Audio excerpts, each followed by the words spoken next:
Bonjour à tous. Dans cette vidéo, j'aimerais parler de l'entreprise, de l'évolution des organisations et de la vision utopiste des entrepreneurs. L'histoire des organisations des entreprises est très liée à l'évolution des sociétés, marquée par des évolutions technologiques, des idéaux qui vont évoluer et une réalité purement économique. Depuis la révolution industrielle, les méthodes de gestion n'ont cessé que d'évoluer, s'interrogeant sur la place de l'homme dans le processus productif.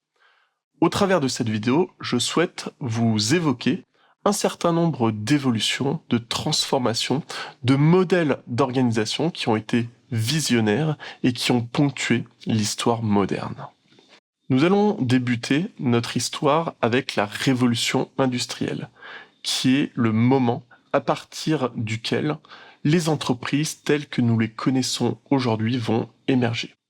Avec la révolution industrielle, nous allons voir une nouvelle forme de structure que l'on va nommer l'usine.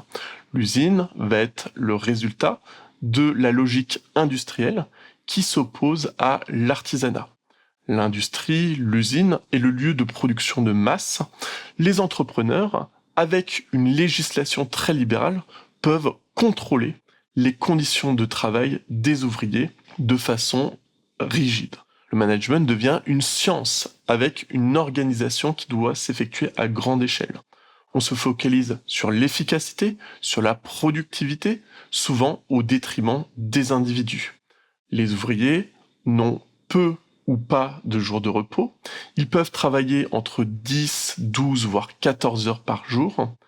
Et avec l'avènement de l'électricité, eh bien, il est possible de travailler jour comme nuit, peu importe le mois de l'année. Les ouvriers sont ainsi perçus comme les rouages de la machine industrielle. Ils voient leur individualité et le sens du travail diminuer. Cette déshumanisation naissante pose rapidement la question sociale que vont développer des auteurs socialistes, cette interrogation qui porte sur les droits et surtout sur la dignité des travailleurs qui commence à attirer l'attention d'un certain nombre de réformateurs sociaux. Parmi ces réformateurs, nous pouvons citer l'un des plus connus, qui se nomme Charles Fourier. Il s'agit d'un auteur socialiste du 19e siècle qui propose une nouvelle organisation du travail au travers d'un bâtiment qu'il nomme le phalanstère. Il s'agit d'un lieu de vie et de travail pour la classe ouvrière.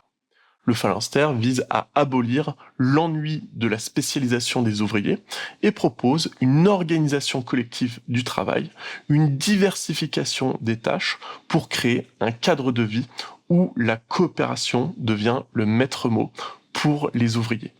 La propriété privée des moyens de production est ici remplacée par une gestion commune assurant une répartition équitable des richesses entre les membres du phalanstère. Cette utopie devient alors un symbole d'un possible réenchantement du travail pendant cette fameuse période de la révolution industrielle. Les idées de Charles Fourier vont faire des émules puisque le phalanstère sera repris et adapté par un industriel, Jean-Baptiste André Gaudin. Gaudin était un entrepreneur qui fit fortune dans la confection de poêles à bois et il va imaginer, penser un logement pour ses ouvriers. Le familistère de Guise va être un lieu de vie et de travail pour les ouvriers de l'usine de Gaudin. Dans ce bâtiment, les individus sont encouragés à participer pleinement à la vie en communauté. Les individus peuvent s'éduquer, ils peuvent avoir accès à de l'hygiène, ils peuvent avoir accès également à la culture. Ici, Gaudin met un point central au bien-être collectif, avec l'idée d'une gestion collective des ressources permettant de réduire les inégalités au sein du bâtiment. Ici, que vous soyez simple ouvrier, contremaître ou même directeur, vous êtes tous logés à la même enseigne et vous devez participer collectivement à la vie du familistère. Ici, ce familistère devient ainsi une illustration vivante de l'utopie de Charles Fourier mis en place. Ici, on célèbre une approche permettant de développer le bien-être de la classe ouvrière. Le phalanstère et le familistère sont des exemples d'un modèle qui va se développer durant le XXe siècle. Ce modèle est celui des cités ouvrières qui furent développées par les grandes entreprises pour permettre de loger leurs ouvriers. Un exemple de ces cités ouvrières est celle de Michelin, qui fournissait des logements et des services sanitaires et éducatifs à ses ouvriers.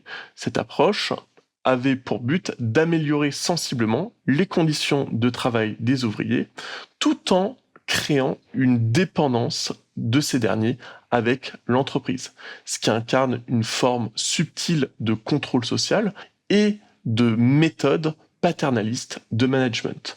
L'enjeu ici se situe dans le maintien d'un équilibre entre un contrôle bienveillant et une autonomie nécessaire aux employés.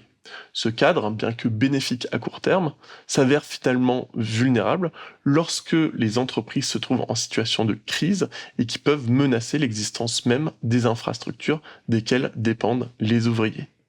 Pendant le XXe siècle, nous allons également avoir un certain nombre d'utopies proposées par des entrepreneurs. Nous avons notamment Walt Disney qui, dans les années 1960, va proposer son modèle de ville futuriste. Cette ville se nomme Epcot et il s'agit d'un prototype expérimental d'une communauté illustrant l'avenir de l'urbanisme et des technologies. Epcot était une plateforme où devait se développer l'innovation des individus qui pouvaient être des salariés de l'entreprise, et où les technologies modernes seraient testées et intégrées dans la vie de tous les jours. Ici, l'innovation devait permettre une habitation moderne avec des transports écologiques, notamment au travers de monorails, et la gestion devait être durable. L'objectif de cette ville était d'être une ville autonome. Toutefois, après la mort de Disney, le projet Epcot sera finalement un simple parc d'attractions, soulignant la difficulté de traduire celle-ci dans une réalité tangible. Au XXIe siècle, nous avons encore ces idées d'utopie alliant à la fois des lieux qui sont des cités technologiques permettant le bien-être des salariés. C'est l'exemple du géant du numérique Google qui matérialise cette vision utopique du futur au travers du projet de Smart City. Le Googleplex est le siège central de Google et qui incarne cette approche futuriste. Situé à Mountain View, le campus est un modèle d'innovation intégrant des technologies avancées pour maximiser l'efficacité énergétique, la durabilité, mais aussi et surtout le bien-être des employés. Équipé de systèmes écologiques et d'infrastructures à mobilité douce, le Googleplex permet de mettre l'accent sur la réduction des empreintes carbone et valorise un environnement de travail flexible et créatif. En effet, les salariés de Google peuvent à la fois travailler de façon collaborative, mais également se restaurer, faire des activités sportives avec les collaborateurs. Cependant, ce type de lieu est aussi critiqué vivement puisque les salariés passent quasiment toute leur journée au sein de ce lieu. L'évolution des modèles d'entreprise illustre une quête perpétuelle pour harmoniser efficacité économique, innovation et qualité de vie au travail.